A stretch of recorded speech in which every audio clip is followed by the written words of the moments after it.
اللهم صل وسلم وبارك على سيدنا محمد وعلى آل سيدنا محمد. تعال أقول لك شوية نصايح تهمك.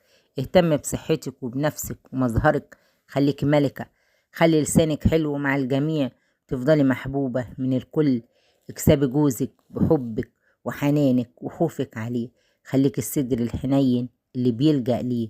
العلاقات السطحية بدون تدخلات حلوة كتير، ولا بتزعلي من حد ولا بتزعلي حد منك.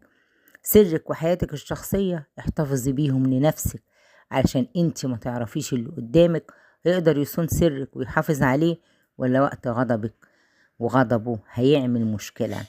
ما تشتكيش من زوجك لحماتك، عمرها ما هتيجي على ابنها علشان ترضيكي. خصوصيات بيتك ما تتحكيش لحد. غرفة نومك ما يدخلهاش حد غيرك انتي وجوزك. بلاش تتعشمي في حد قوي، علشان في أقرب مشكلة